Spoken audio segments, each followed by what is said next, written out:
Well, after last night, I think it's pretty clear. Julio Rodriguez should start the year in AAA to work on his defense. April Fools, of course he's making the big league club. What's the matter with you? We're talking about Julio's big night in Peoria, how the rest of the Mariners outfield stacks up for 2022, and we're also going to wrap up Flag Week with two more players we're high on this season. All that and more here on the Locked On Mariners podcast. Colby, hit it.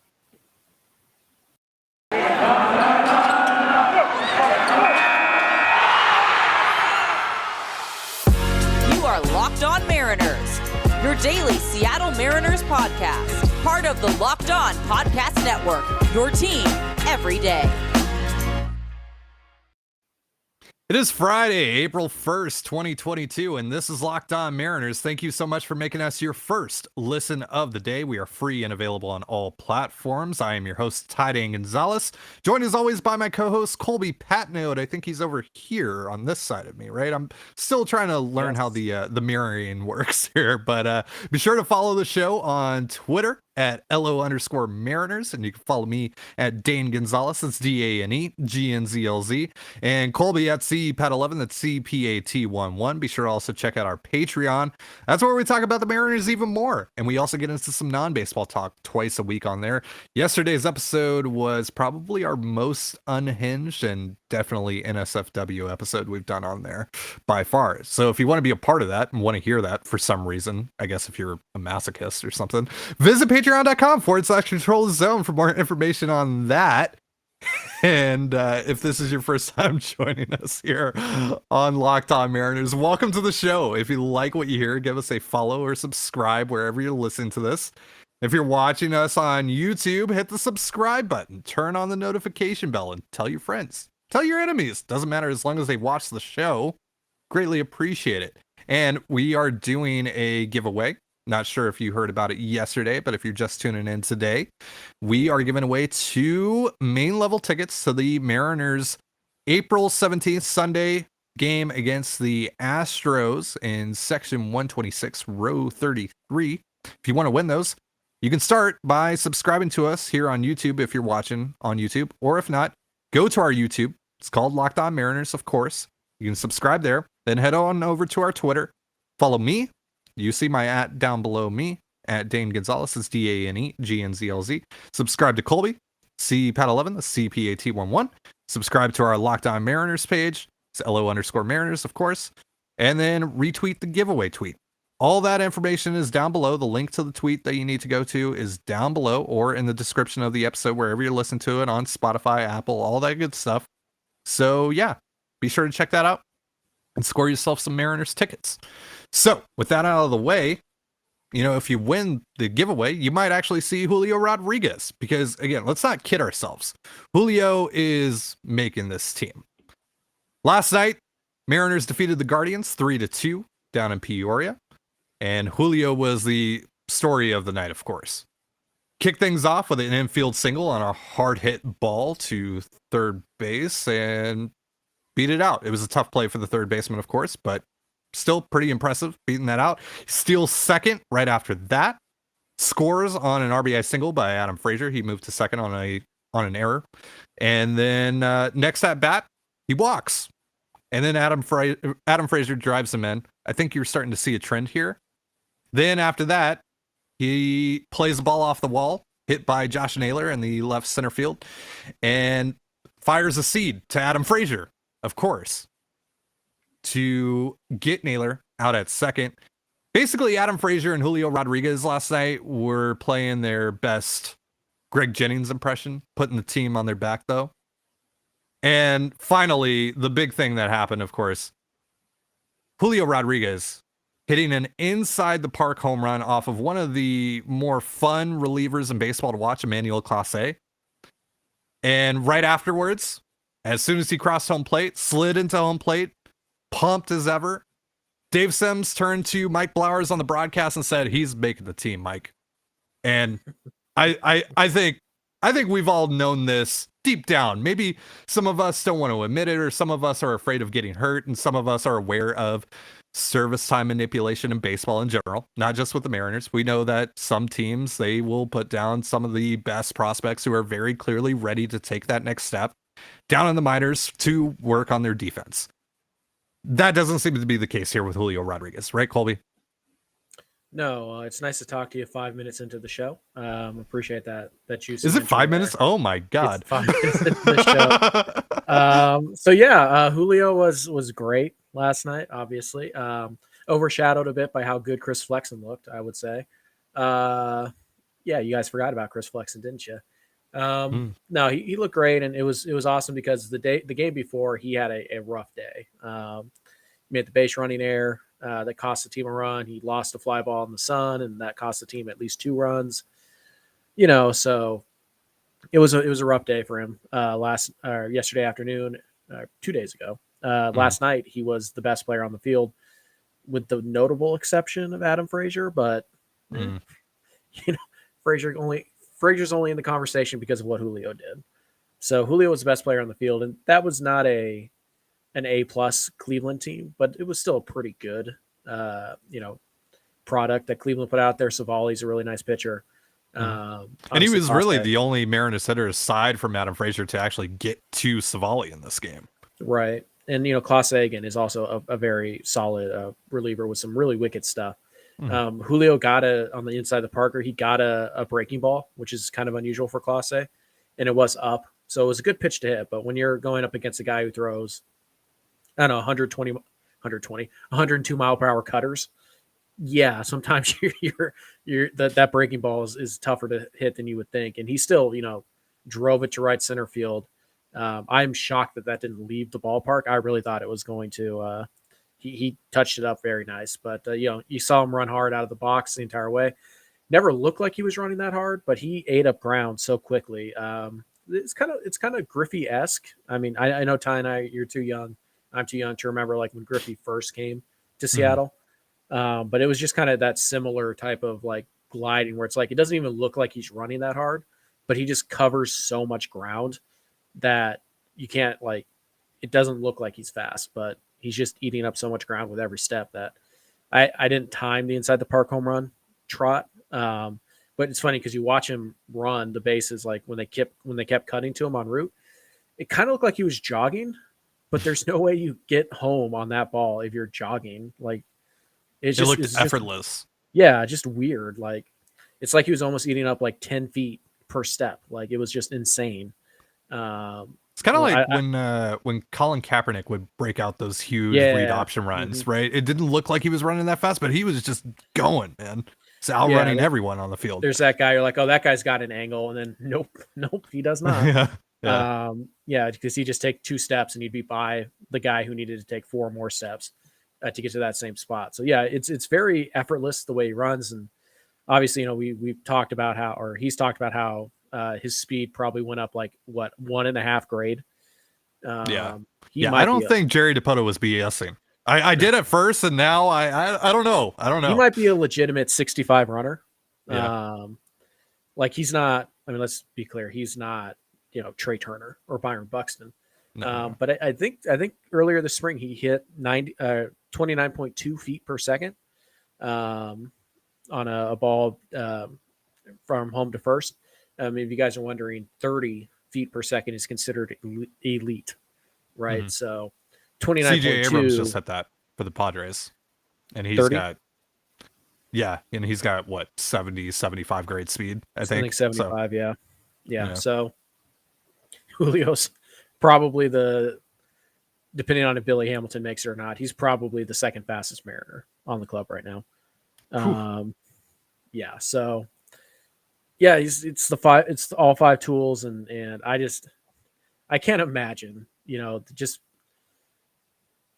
I find it hard to believe that the Mariners would send him down. I think he said AAA ball starts on Tuesday, right?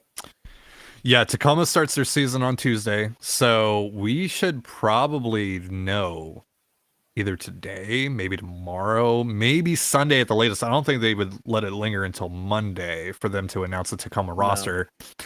He's not going to be on it. Like, I know there are some that are like, let's wait and see. I'll believe it when I see him in the dugout in Minnesota, but he's going to make this team. It's been the writing has been on the wall for a while here. They didn't put anyone in front of him, and then the Kyle Lewis injury, or Kyle Lewis being unable to make it by opening day, pretty much, I think, pushed them over the hump for that. Push the Mariners over the hump. And yeah, they keep on saying, we'll see if he makes it and blah, blah, blah. He's looked good and all that stuff. They asked Scott Service about it yesterday. Jerry DiPoto got asked about it on 710 Seattle Sports yesterday morning. And, they've been playing that game, but I think they made this decision to put him on the team probably 3 weeks ago. Tell me the players on this Mariner roster that for a fact are better than Julio Rodriguez right now. No. Ty France? Jesse Winker? Yes. Yeah. Yeah. Mitch France. Haniger? Mm-hmm. Robbie Ray? Yeah. Marco? The point is, Julio is he's one of the best 26 guys in your organization. He should be on the team. He's probably one of your top 10. Frankly. Yeah. So yeah, he should be. I think he's going to. I would be shocked at this stage if he didn't make it. And it's the whole. The Mariners are going to service time him. They could technically do that and still have him make the opening day roster, right? That's true. Like too. they could send him down in May if he's struggling and still win the service time thing. So it's really not that big of a deal. And again, the Mariners are trying to, milk every win they can out of the season. To not have Julio Rodriguez on your opening day roster would be the opposite of that. So he's going to make it. April 7th, mark it down. Yeah. And again, if you want to see him, go enter our giveaway. Mm-hmm. He's probably going to be in center field. It's probably going to be the starting opening day center fielder. And by probably, I mean he is going to be the starting opening day center fielder. We're going to talk about how the rest of the outfield stacks up, along with Julio as well, in our outfield preview to wrap up our position by position preview here on Locked On Mariners for the 2022 Mariners. But first, a reminder, this episode of Locked On Mariners is brought to you by Built Bar. This is the time of year that I've pretty much given up on all of my New Year's resolutions, but not this year. I'm sticking to my resolution to eat right, thanks to Built Bar. It almost feels like it's not really a resolution either because I actually enjoy eating them. All Built Bars are covered in 100% real chocolate. That's 100% real chocolate. Incredibly delicious. Low calorie. High protein. So replace your candy bars with these. They are better. A typical candy bar can be anywhere from 200 to 300 calories, whereas Built Bar is 130 calories, 4 grams of sugar, 4 net carbs, 17 grams of protein. So compare that to a candy bar, which usually has around 240 calories, 30 grams of sugar, dozens of net carbs. And plus, you can't find flavors like mint brownie, coconut almond, and new for this month, white chocolate cookies and cream. They're all delicious, and new flavors are coming out all the time. If they think a flavor might be good, they will make it, and it will be delicious, and it will be good for you, most importantly. All Built Bar, they all taste great. They make it taste delicious first, then they figure out how to make it healthy. And I don't know how, but they pull it off every time. It's incredible. They're all amazing. They're all delicious. They're all healthy. It's all great. So go to built.com and try one for yourself. Use promo code LOCKED15. That's LOCKED15 for 15% off your order. Again, that's LOCKED15 for 15% off your order at built.com. All right, you are listening to Locked On Mariners. Thank you again for making us your first listen of the day, just like you do here every day. And just a reminder to check out Locked On MLB Prospects. Host Lindsey Crosby is a prospect encyclopedia, and he's going deep on the MLB stars of tomorrow. It's free and available wherever you get podcasts just like us. So, Colby, I'm not going to belabor here. We're doing our outfield preview, and because I spoke for 5 minutes or whatever to start the show without letting you chime in, I'll let you take the reins here and talk about the outfield. Who do you want to talk about first? Well, first of all, we should probably acknowledge we have some breaking news coming in on the injury front. Some of it good, some of it not so good. Kyle Lewis is going to start DHing, start the year DHing in the minor leagues. He's going to start DHing in the minor league games in Peoria now. And he sounds like there's a pretty good chance he's going to get some at-bats in major league action at the end of spring training. So there you go. Kyle Lewis going to start taking live at-bats. The unfortunate news here is that Ken Giles will not be on the opening day roster. the good news on that is that it is not his elbow, his surgically repaired elbow. Okay. He's dealing with a tendon issue in his right middle finger, and he's not going to begin throwing for another few weeks. So probably May is the earliest we're looking at Giles. That's not great. That certainly hurts, No. especially after losing Sadler. Now you lose Giles for an extended period of time. Wonder if maybe there's another move that happens here to bolster the bullpen a little bit. Yohan Ramirez. I mean, obviously, yes, but like he's already making the club. So I'll give you a trade name. Okay. Lou Trevino. Ooh, I like it. Yes. So there you go. Name to watch. But for now, they're still pretty good shape with the bullpen. Another loss to a potential high leverage guy. Start to worry a little bit. But yeah, like I said, the good news is it is not his elbow. Let's just make that clear. Yeah, it that's is good. Still his throwing hand, though. Yes, but it is tendon strain in his middle ring finger. So, or his middle finger, right finger. Anyways, outfield wise, I mean, this feels like a position where we already know what's going to happen, right? Julio's going to be the opening day center fielder. Kelnick is probably going to be the opening day left fielder. I know some people think he should start AAA. I don't see the point in that, to be quite frank. Yeah, I don't either. So just, give him April, see what happens. So he'll probably be the left fielder. I'm going to guess Haniger will be the right fielder. And then Jesse Winker will DH. It's possible that Winker plays left and, Kelnick's on the bench or whatever, what have you. But yeah, it's going to be those four guys. And then the fifth guy is going to be, eventually it'll be either Dylan Moore or Adam Frazier, who also obviously, are going to play in the infield as well. There's a chance that Billy Hamilton's on the opening day roster. I would say 35% chance. So like a pretty decent one, just as kind of an extra and defensive guy. And, you could put Hamilton out there in center, move Julio to right, and have Kelnick in left late in games to kind of try and help out there. But yeah, it's going to be those four. And then eventually, hopefully Kyle Lewis is the five. And the best place to be would be if all four of those guys are hitting and then Kyle Lewis is ready to go. That's a really good problem. It's where you want to be. So yeah, it's those four to start, followed by probably Dylan Moore and Adam Frazier. And then eventually Kyle Lewis, hopefully by May 1. I think that's a pretty good, a pretty realistic point where you can start to think maybe Kyle's ready to come back up to the big leagues. Yeah, we'll see how he's able to progress, and the thing is, like, he's going to have to play in the field some. You're going to have to feel confident that he can play in the field some. You can't just exclusively DH him. That's the problem we've talked about with having Luis Torrens on the roster. He's got to catch, and the same thing with Kyle Lewis. He's got to play in the outfield some. He's got to play somewhere for some period of time, and the only way that you can figure out if he's healthy enough to do that is in the minor leagues. And back before the lockout happened, Jerry DiPoto talked about Kyle Lewis and said, basically anything that he can give us this year, we're looking at as a bonus. And I think that's kind of the approach that they're taking right now. They're taking things slow. They don't really have to force things right now. Plus, they have Julio, who's electrified this ball club. He's going to be the center fielder to start things out. We'll see if he's actually able to make it, and to make it work at the major league level. And if so, I mean, again, Kyle Lewis is just kind of a bonus. And that's really exciting because, like, if Julio does pop here and say Jared Kelnick is able to give you, at least average production, maybe slightly above average production, hopefully slightly above average production or even better.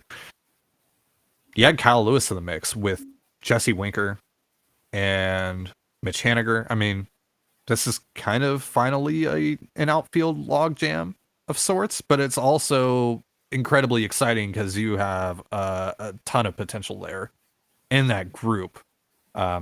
This has the potential to be one of the best outfield units in all of baseball as it stands. And, we'll have to see, if health provides and all that stuff. Defensively, it's going to be atrocious to start, at least. I mean, it could be okay by the end of the year. Yeah, and it could be okay right now if Julio is average. You got Jared in left. Jared should be fine in left. Jared should be fine in left. He should, but I don't know. Right field is a major question mark. You're saying with Jared Kelnick looking like Jay Bruce at the plate. I hope he doesn't look like Jay Bruce defensively. Hey. Although Although young You Jay, see it? You see it? yes, yeah, that was so weird, right? Maybe it was It's just the so camera weird. angle. We've talked about how the angle like looks a little His lower, elbow is up over but his it head. looks, His yeah, it left looks elbow like is up over his head. it looked a lot like Jay Bruce. Now I know a lot of Mariner fans cringe when they hear Jay Bruce, but if Jared Kelenic turned out to be Jay Bruce, like that is a steal of a deal for the Seattle Mariners. Still, Bruce was really What good. one trade, 2 Jay Bruces, double the Bruce. There you go, return of the Bruce. Return of the No, Bruce. Jay Bruce was a really good player though. Like we need to acknowledge that, especially early in his tenure in Cincinnati. With the Reds. Yeah. So yeah, if Kelnick is only Jay Bruce, great. I mean that's awesome. Not quite what we were hoping it would be, but that's still really really good. So Kelnick should be okay in left. Yeah. Julio. There's probably going to be some balls that are going to be an adventure in center field.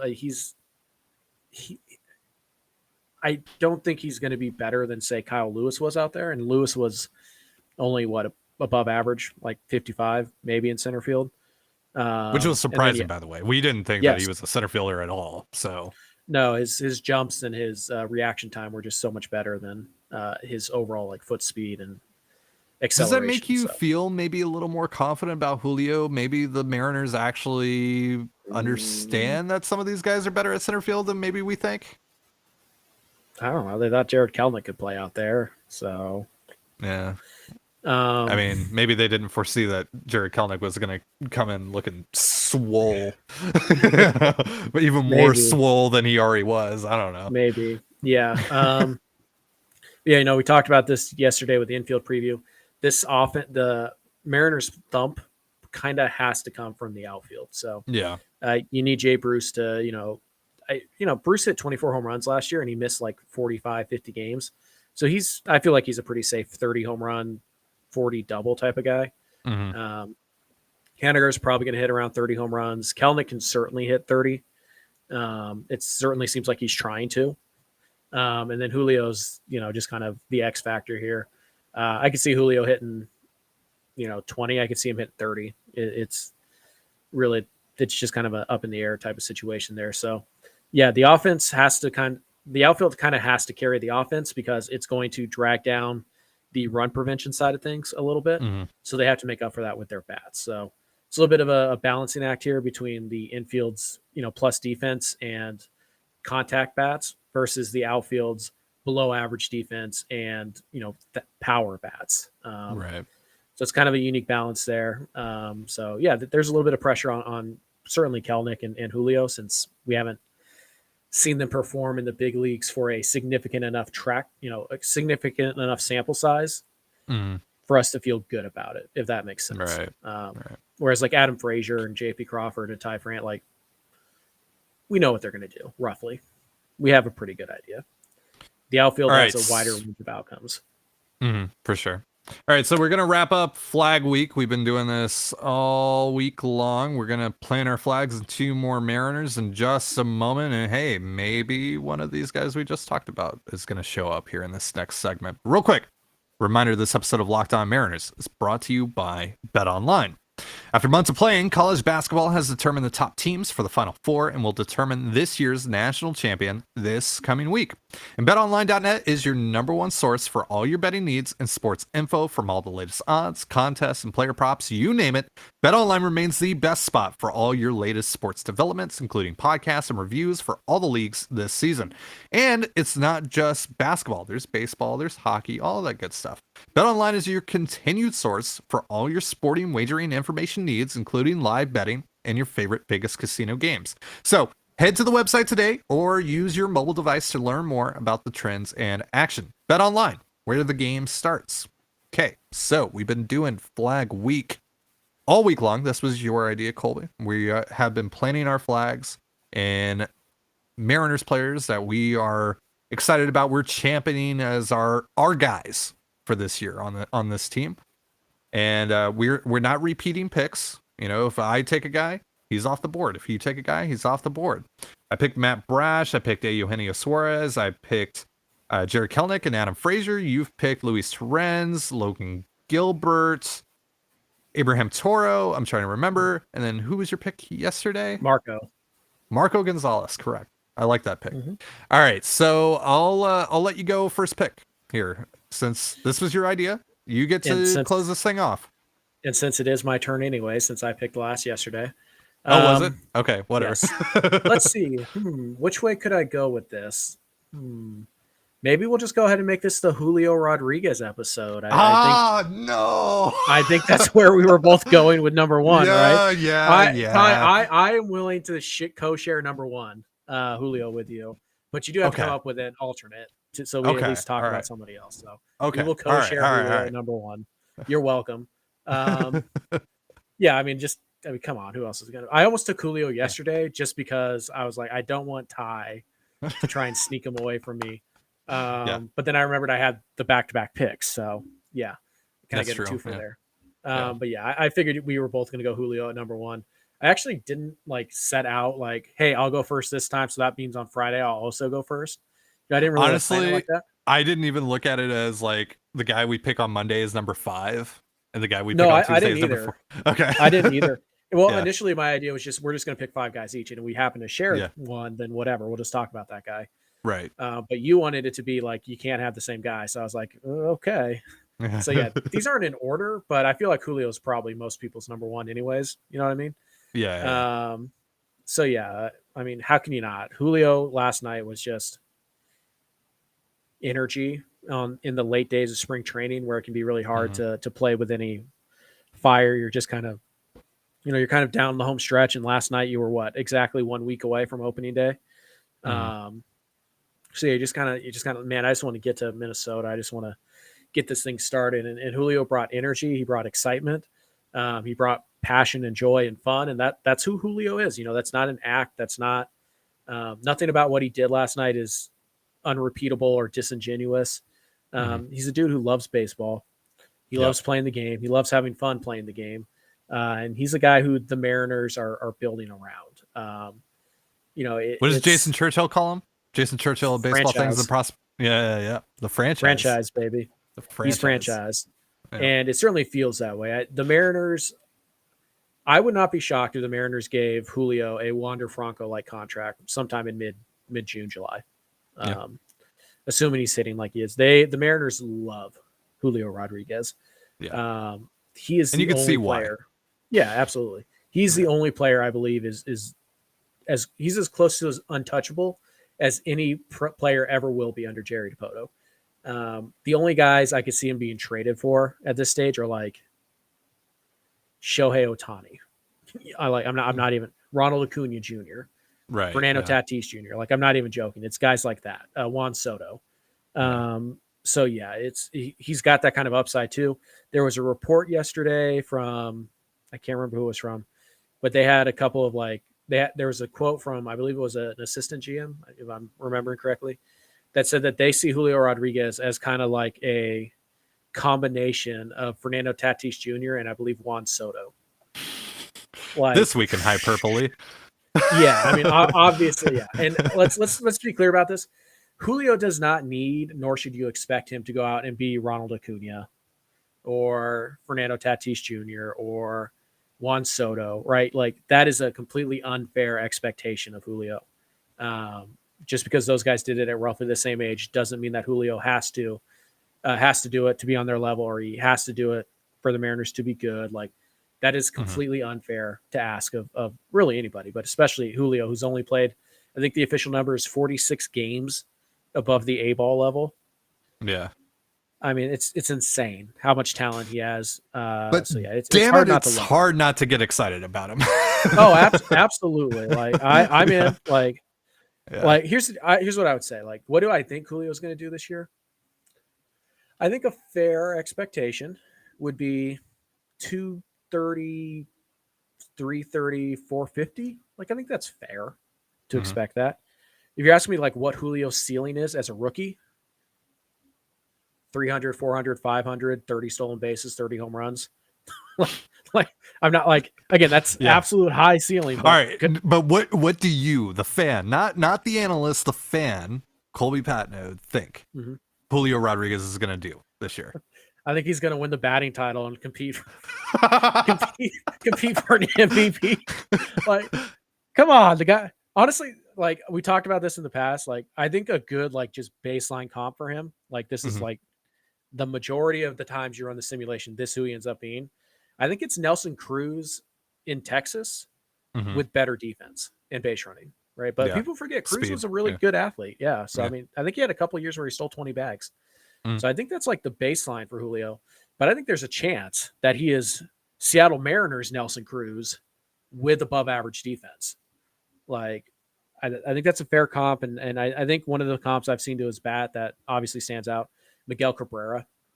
Yeah. Like, the guy's special. And like, again, if Julio can't become like a multi-time all-star and maybe win an MVP or compete for a couple down the road, then we should all just give up on trying to project prospects, which, honestly, we might want to do that anyways. But like, if he can't do it, I don't know who can, because he's got every single tool I'm you could probably going possibly to ask curl for. up in a ball and cry, frankly. Yeah. Yeah, probably. So like, Yeah. I'm just, I want to be clear. Expectation should be like a 100 to 110 WRC plus. I think that's totally fair. Mhm. What is his ceiling? That he's the best hitter on the Mariners, and it's not close. Yeah.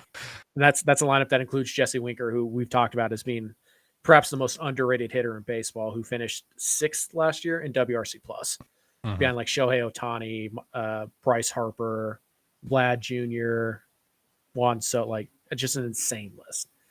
And there's a shot. I would say it's less than 1%, but there is a shot that Julio is better than Jesse Winker this year. It's a non-zero chance. It's a non-zero chance. Barely, Yeah. but yes, it is. Yeah. So Ty, give us the alternate real fast. All right, the alternate. There's a couple options that I could go here. Could go in the bullpen. It's kind of an alternative one, but no. Just go with Chris Flexen. Chris Flexen? No, I'm not gonna go with Chris Flexen. I like Chris Flexen. You guys are all sleeping on Chris Flexen. I like Chris Flexen. It's good. He's good. He's gonna be good this year. It's gonna be good this year. Is he gonna be my guy though? Your guy's Julio. We've already discussed this. So well, all right, but my alternative guy, like playing within the rules of Flag Week, just pick JP then. I'm gonna go. No. I'm gonna go Ty France. Yeah. I'm gonna go Ty France. I think Ty France is gonna hit over 300 this year. I think he might actually challenge to be Pie France, as you've been pounding the table for. It's got to hit 314 batting average. Yes, let's do it. France. Pie France. Yeah, exactly. I think we will make the T-shirt with a slice of pie and an outline of the city of France, and only Mariner fans will get it. I think that's actually going to be we're going to be at the middle of the season, near the All-Star break, whatever, even past that. And that's going to be an actual possibility. I think Ty France has only tapped into his hit tool at the major league level. I really do.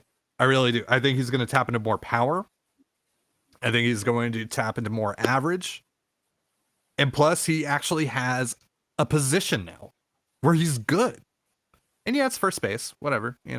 It's one of the more, blase, whatever, who cares, positions on a baseball diamond. But he's really good there. He's above average there, at least last year. We'll see, if that continues this year, but he's a lot better there than he is at second base or third base. And for a while there, it was like, okay, is Ty France just a DH?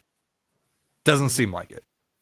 So now that we've gotten that out of the way, he's got his position. That's not a concern anymore. Who cares? You can just focus on hitting. And damn it, Ty France is an incredible hitter. So I think he's going to be fantastic this season. I think he's going to hit over 300 this year. I think we're going to see him finally crack 20 home runs, get over that mark. And I think we might be looking at Ty France here in July, and we're talking about an all-star, quite frankly. So there you go. Nice. All right, that's Flag Week. So to recap, mine, Ty France, Adam Frazier, and also kind of Julio, but that's cheating. So Ty France, Adam Frazier, Jared Keltnick, Eugenio Suarez, and Matt Brash. Your guys, Abraham Toro, Luis Torrens, Logan Gilbert, Marco Gonzalez, and Julio, of course. And that's it. So let us know in the comments if you're here on YouTube, or let us know on Twitter at LO_Mariners who your flag players are. Name 5 of the guys that you are championing this year on the Mariners roster.